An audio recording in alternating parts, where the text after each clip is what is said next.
Alors, bonjour à tous. Aujourd'hui, je voulais faire une petite vidéo. C'était par rapport à la boîte automatique de l'Audi S3. En fait, j'ai croisé quelqu'un qui voulait acheter une Audi. Enfin, il m'a pas précisé quel modèle, mais il m'a précisé qu'il voulait une Audi automatique et qu'il a toujours roulé sur manuel. Donc, je me suis dit que c'était l'occasion de faire une petite vidéo pour ceux qui ne savent pas comment ça marche une boîte automatique.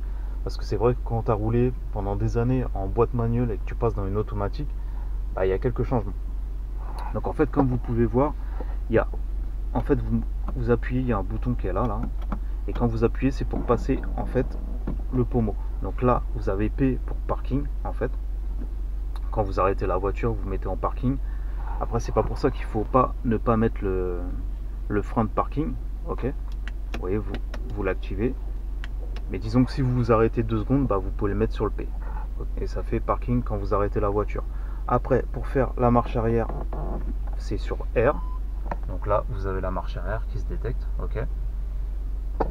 Après, le neutre, bah, c'est le point mort. Franchement, ça, en général, vous ne le mettez pas souvent, mais par exemple, si vous savez que vous avez un feu rouge qui est vraiment long et vous ne voulez pas appuyer en fait sur la pédale de frein, parce qu'en général, vous voyez, quand vous mettez, par exemple, on va dire que je suis en marche arrière, et c'est vrai que si vous enlevez votre pied, vous voyez, bah, ça recule tout seul, ok. Donc si vous savez que vous avez un long feu rouge, par exemple, bah, vous pouvez mettre en position N. Voilà, mais en général, c'est vrai que ceux qui ont des boîtes auto, ils le mettent rarement. Même moi, je le mets quasiment jamais. Je reste. Quand je suis en fait, quand je suis en feu rouge, je suis toujours en marche avant. Après, la marche avant, vous avez soit donc en D, en drive, ok. Et là, ça va passer les rapports tout seul. Donc vous voyez, quand vous avancez, là on est en 1. Attendez, je vais essayer d'avancer un peu plus vite. Voilà, ça passe en 2. Après, ça passe en 3, automatique. Vous voyez, c'est comme ça. Donc là c'est en drive. Donc la plupart des Audi, on va dire entre guillemets, qui ont des moteurs normaux, il y aura marqué drive mais il n'y aura pas de S.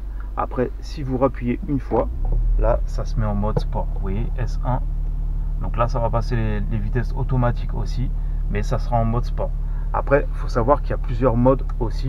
Donc vous voyez là moi je suis en mode auto au niveau du moteur.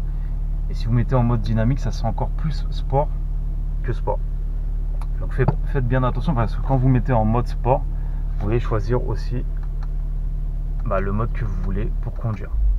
Donc moi là je laisse en automatique, voilà, et je me remets en drive normal.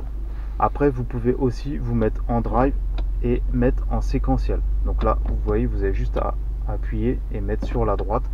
Et là après vous prenez les palettes au volant. Donc vous voyez, regardez là je suis en M1, j'appuie M2. Vous voyez, c'est vous qui passez les vitesses, vous rétrogradez pareil avec les palettes. Ok, donc ça c'est pour si vous voulez. Attendez, je vais me remettre parce que comme je suis en parking, je suis pas dans le bon sens. Attendez, je vais me remettre bien pour pas gêner les gens. Voilà. Je vais essayer de me mettre là où il n'y a pas de soleil pour la caméra, pour pas que vous voyez tout. Voilà, je vais me mettre là. Tranquille. Voilà.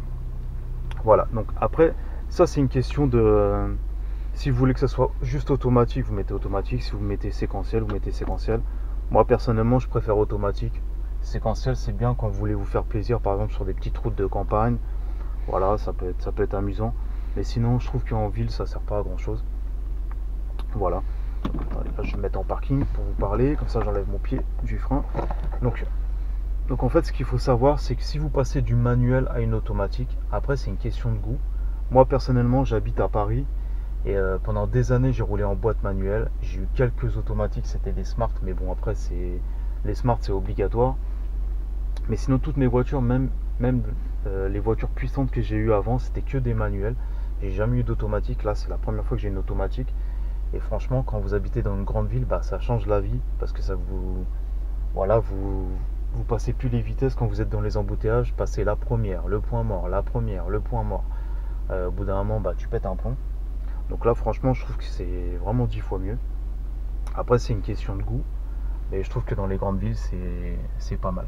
Donc voilà, j'espère que ma vidéo sera utile pour certaines personnes. Après je sais qu'il y a des gens qui vont dire oui on sait tous conduire des boîtes automatiques. Bah non, il y a des gens qui ne savent pas le faire. Et quelqu'un qui a eu que des manuels toute sa vie, il ne saura pas au début passer une automatique. Sachant que souvent sur certaines marques, c'est un peu différent.